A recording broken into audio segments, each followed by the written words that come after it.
Hi guys, welcome back to my channel Rural Gumption. So today guys, I'm just gonna be doing this video in tribute to my sister who died a month and 2 weeks ago. So as I told you guys before, my trip to Jamaica is based on the fact that my sister died and I had to just take a quick trip down to be with my other sister, my mom, and the rest of the family. We're mourning. We loved her. She was a beautiful, beautiful soul.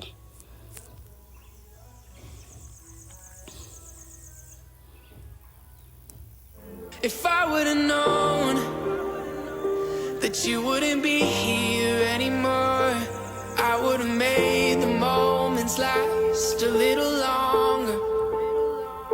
'Cause now I'm alone, and you're just a memory in my mind. I would have given anything to say goodbye. If I would have known.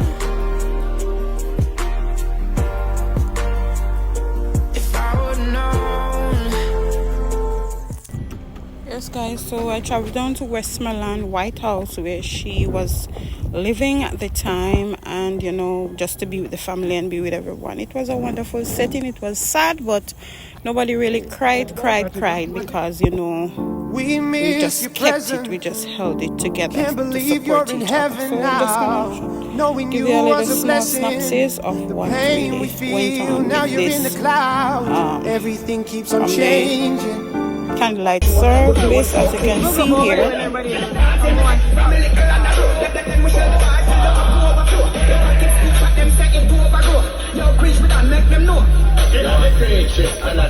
Here we have the family have a candlelight service for her, and everybody attended with candles and paid tribute to her. She was a wonderful person. This is a little clip from the wake. I had expected that a band would be there to play drums and stuff to show you guys. That's a part of our Jamaican tradition as well. But we didn't have any drums. They just wanted to be a quiet setting. So we the family just had a DJ, her husband and his mom and the rest of the family that planned. Just had some music playing, old hits, and people just come about and just have a few drinks, eat some food, just sit and talk and just support each other. Okay, so now comes the day of the funeral. We're traveling to the cemetery where we can get, just finally lay her to rest. Along the road, I just took this beautiful scenery. So this is White House, Westmoreland, a part of it. So she was living close by the seaside, close to Sandals Resort as well. White House Sandals Resort. And I just took a little clip here so you guys can see. It's a beautiful tourist area. Beautiful, beautiful area. They always do that. That's a tradition.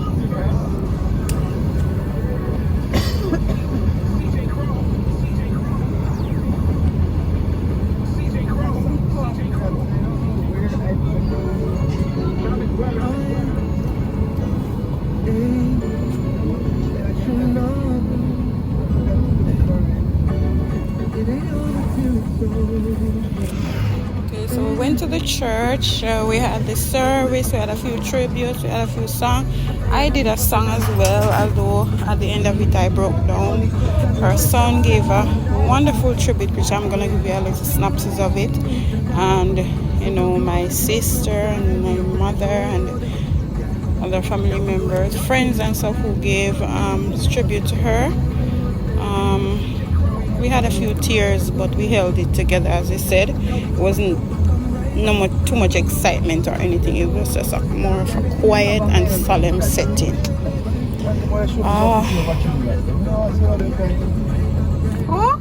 Okay, so she was church at the Refuge Temple Apostolic Church in Westmoreland, and she was buried at the West Palm Memorial Gardens, also in Westmoreland, a few miles away from her home. There am I in the vehicle with my mother and my nephew driving, and we're heading to the church for the service. My older sister was already there. There's what the program looks like. Beautifully done. It was beautifully done. Beautiful. Now this is her son, her only son, giving tribute to her. Take a listen, guys. His dad died a few years ago, and now he lost his mom. So we're very protective of him. We're trying our best to just everybody just come together and just support him in the best way we can, because now he's fatherless and motherless. Beautiful, humble soul, just like his mom. So here he goes with a tribute to his mom before he finally broke down, and you know, family member has to go up there and comforted my sister. Went and supported him and stood by him. Good morning, my sunshine. Sometimes she will say, Mr. Niece, I hope you're alright. The Lord will cover you as you go out. She will call her my baby. And for her friends, she would be present. By the way, guys, she has two children. He's the only son, and she has a daughter as well that is 15 years old, going to high school. So you know how hard it is on the kids losing her. For my second, I'd like to tell you a few stories of my mother while she was here. I remember my mother from I was a little baby. I still have memories of my mother from I was a baby. When I was a little child, I would pretend to cry for no reason, because I know my mother would instantly pick me up. Guys, I can tell you, during this tribute, we were sad, but we had to put smiles on our face when he was finished with the tribute. Beautiful, beautiful tribute to his mom. Beautiful tribute to his mom. 6 years old, I was really big, and if I cried, my mother would still take me up. You're spoiled. Give me breast, and yeah. Even when people tell her, hey, he's too big, she say, no, that's my one son. That's how she Spoiled baby. I remember my mom was the most excellent cook ever. True. Whenever she cooked, True. I'm telling you, there was no 5-star restaurant that was better than mine. True, true. Especially whenever Tariq would come home, because he always works abroad. Whenever he comes home, everything is extra delicious. Yeah. I can remember True. when my mom would cook on a Sunday. I'm not even in office, but I can let you know. I remember on a Sunday when my mom would cook. My mom was the type of person, she cooked dinner from 9 a.m., sometimes 10 a.m. So you would wake up late and her dinner was already cooked. And it was so delicious that Tariq would just keep passing by every time, and you're wondering, why is he passing by so often? Not knowing that every time he passed, another piece of meat missing out of the pot. And eventually I started following Tariq, and she had the two of us, because she cooked so early and the food was just, she would make breakfast, we were just watching the dinner. And it was just there. So I remember my mom, she would have to hide the pot of food after she finished cooking. And she would hide it around the house or various places. And me and Tariq now, when we can't find the food, because we know that the minute we wake up, the dinner is already cooked. Hardly listening. Do you remember when the parents used to cook Sunday dinner from 11 o'clock, 10 o'clock in the morning? Because the guys had to go to church. Well, this is the same tradition my sister carried on. Sometimes she had it in her wardrobe. Sometimes she had it on some high places. And I always think because it smells, you can smell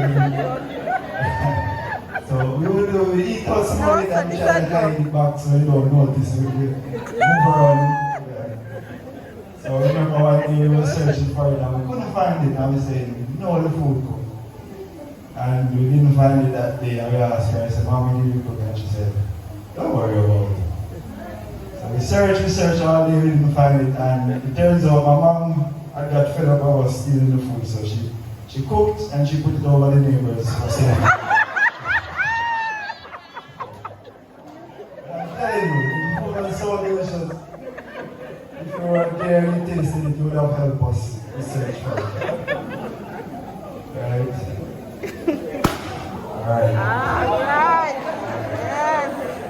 So, growing up, I was never really wealthy or anything, but I was never hungry, I was never short of anything because the type of mother I had, she would work every day, she would work.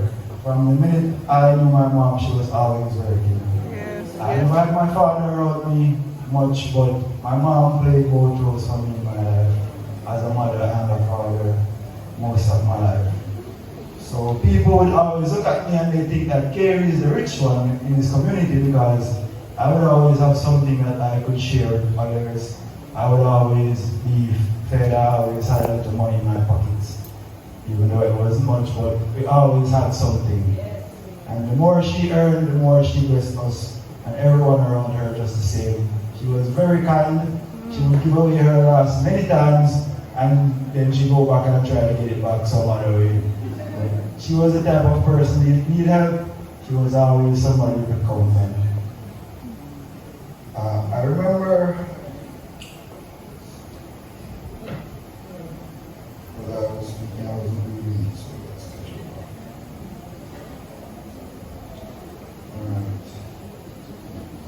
Alright. Okay, so I gave you all of my stories that I would like to share.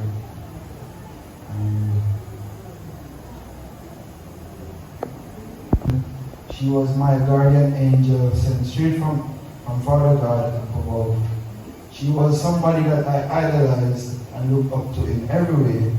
She was an inspiration in my life. She was the light that shone in my dark world that was dark, and she brightened it up. She was my sunshine, the most kind and beautiful person I have ever met. She had the most beautiful soul and spirit. She was very loyal, very hardworking, very loving to us, always willing to go the extra mile to help anyone that she could. My mother was my entire world in one person. She was my everything, my motivation. She was that beat that was inside my heart. She was the reason for me to be living. I will never be a whole person now that she is no longer here. My heart will forever be broken without her. All the beautiful memories of her all the beautiful memories of her will be my most prized treasures in this life. The way she showed me how to love everyone will be an example through my life. The way she loved others unconditionally and without a cost. And she would treat everyone who she crossed paths with respect and love. The way she worked hard, tirelessly, never saying she was tired. And the drive that she had allowed me to be motivated by her. She was like a lioness on the prowl. She went to hunt for her family. She was the greatest example I have ever met of a strong, independent, and hardworking woman.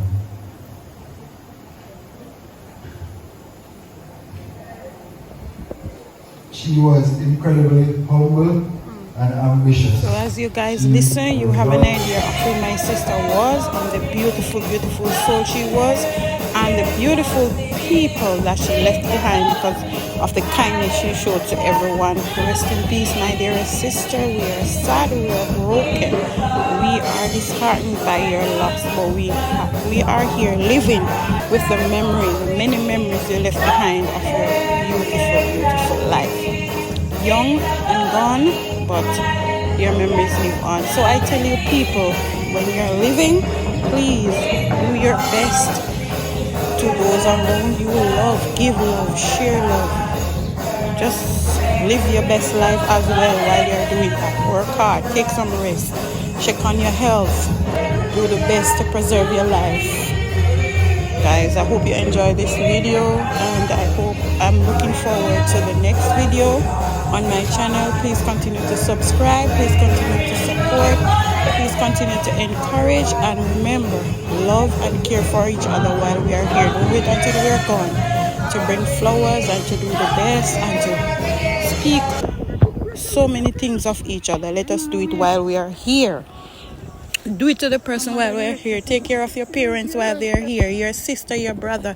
Help a helping hand. Those of us who travel and know that our family members are in a less fortunate situation, send a little barrel, man. Send some food. Send some money. Help them to the doctor.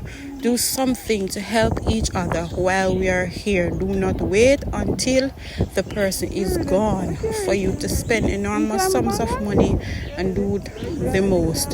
Do it while they are here. Do it while they are. God rest your soul, my dearest sister. Myself and my elder sister Erica, we are here. We are holding the fort. We are trying our best to support the one and only son that you have as best as we can.